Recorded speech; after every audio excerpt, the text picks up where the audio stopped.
So, Troy, in his infinite fucking wisdom, talked me into playing the demo for Fatal Seduction. This is like a $1 fucking indie game done by like, I think Silver Dollar Games, something like that. Anyways, so I played the demo last night. And for those of you who don't know, I usually play video games with no sound. This has generally to do with the fact that I have a 2-year-old running around the house and they're sleeping, so you can't exactly have the fucking bass pumping and all that shit while you're playing a video game. So under normal circumstances, I usually play video games with subtitles on and stuff and such. So this game, on the other hand, is a tad bit, how do you say, it's more like Limbo, where they went with a style and they stuck with it. And the style is kind of like this small child scribbling in a book or on a chalkboard. So you're seeing really, really rough imagery from a child's perspective, specifically in 8-year-old girls. I looked up on the internet. I couldn't actually find out if Emily Ritter was the world's quote-unquote youngest serial killer. Apparently it's Mary something or other that's got that record. But this game takes you through basically her murdering, I think, 4 people. And it really, really, it's 10 minutes long, but it has a really, really intense, like, emotional reaction that it gets out of you. Because you're sitting here, and you start off playing Emily, and you're, like, talking to the shrink. And then the shrink keeps asking you these questions, and you're like, no, no, no. And then he's like, well, what are you doing? And it's like, oh, I'm drawing in a book. Well, can you tell me the story you're drawing in the book? And he's like, okay, but you can't tell anybody. And then, yada, yada, yada, basically the damn game progresses, and it teaches you what about jump, double jump. You can shoot energy and heal yourself.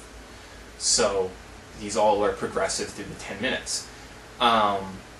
The drawings are very, very childlike, but incredibly emotionally struck, especially with the large amount of killing baby fetus imagery, to say the least. Fuck you, Troy, again. Fuck you for making me fucking play this game. It literally feels like it should have been in fucking Silent Hill Shattered Memories or something, or a Silent Hill fucking game, because that's how freaky this fucking thing is. For 10 minutes, I pop my fucking video camera down and I am now recording after playing a 10-minute, $1 fucking indie game. So that tells you how much I enjoyed this thing. Considering I haven't done that for Little Street Racers, and I fucking spent hours last night playing that. So, this game, I'm trying to think of like how it makes...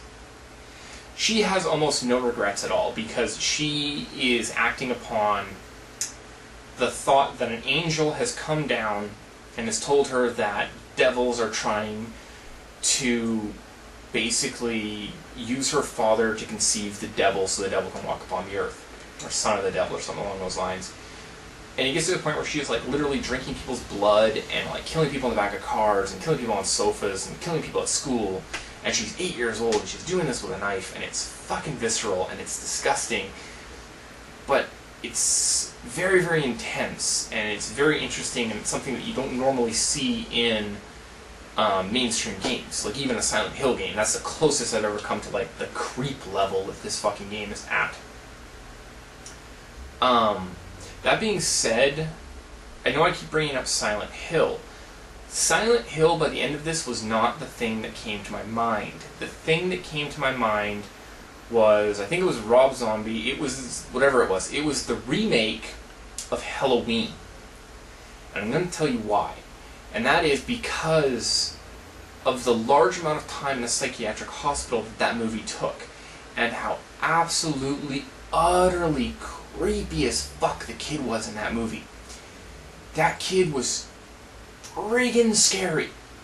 He killed a nurse in the hospital. Like, it was just, that just fucked up, that movie. That was actually one of the few remakes that I really, really enjoyed. Only watched the first 10 minutes of the sequel because it's shite after that. and the ending of that even sucks worse. But that being said, this is all about story. The voice acting is fucking top-notch. It sounds exactly like you're getting records.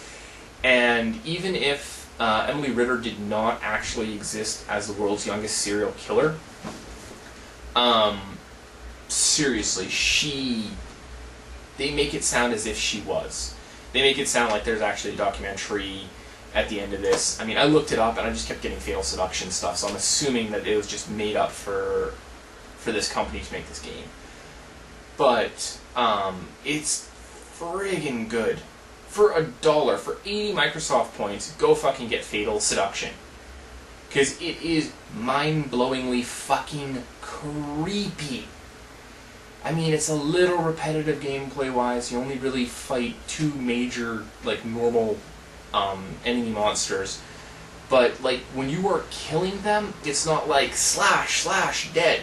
It's like slash, I'm gonna rip your effing heart out with a freaking kitchen knife. And we're talking about shit that's, like, scribbled with chalk. And it's just gruesome and gory and bleh, and it's got a kind of a weird jumping mechanic where you got, like, the jump, and then you got a second jump up here.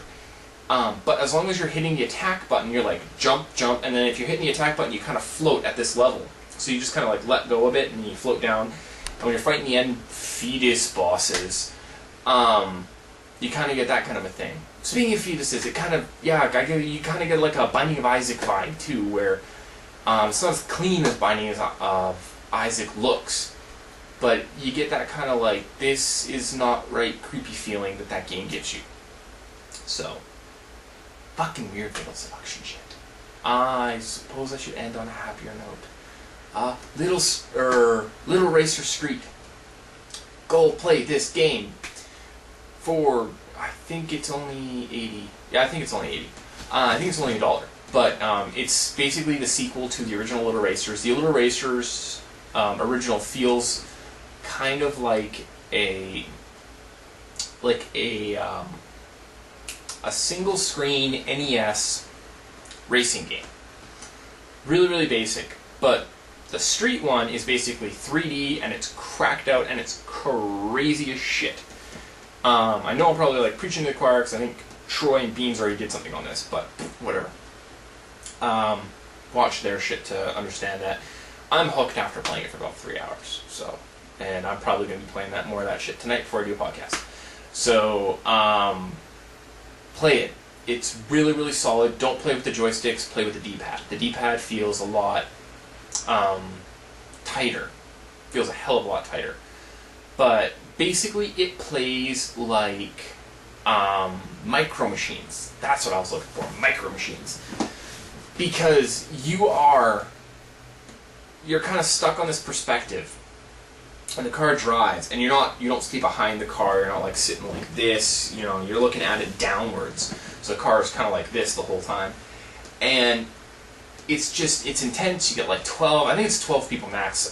Just on the track. The AI is not that bad, but you're basically running through trying to get through levels of like classes, like E-class. And even though it's just an Xbox Live indie game, it does have, when you go in to play it, you are kind of lost. Like, you're given all these little cars to customize and stuff, which is a hell of a lot more than most indie games. But you are given, like, kind of artificial achievements at the end of each race. So it's like, in Class E, come in first place 10 times. You get this amount of money, so you can buy more cars and do paint jobs and upgrades to the cars. So this is, for like $1, this is incredibly deep for an indie game. Why the hell is a $1 indie game this fucking deep? Like, I can probably only say that, like, Fortress Craft or, like, Castle Mine or something like that will give you as many hours for $1, or in Fortress Craft's case, $3, as this game will. So, I'm going to play a little bit more, see what I think of it, probably talk about more on the cast. So, listen to the Extraplayers podcast. Cheers!